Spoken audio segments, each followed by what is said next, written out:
Welcome to the Learning Pines YouTube. We hope this video helps. You already have essentials ready, so open Figma and create a new file.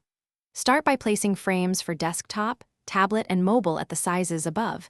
This gives you an immediate responsive scaffold. Once done, import your logo and set up a simple color and text style system so you won't repeat work later. Use auto layout for basic header and content blocks.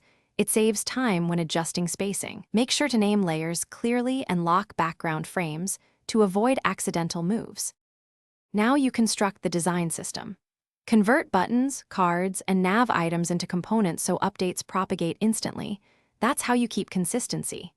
Use auto layout for groups and set constraints for responsive behavior. This prevents elements from misaligning when frames resize.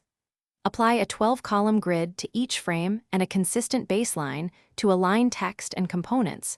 This gives predictable spacing across breakpoints. Once components are established, assemble pages by swapping instances and fine-tuning spacing for visual hierarchy. To finish, wire up interactions into a clickable prototype so stakeholders can test flow and timing. Keep transitions simple for clarity. Once the prototype is validated, prepare handoff by organizing pages, labeling components, and exporting assets with appropriate formats and 2x/3x variants.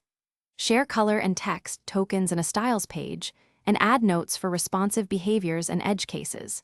If developers report layout shifts, check constraints and auto layout first.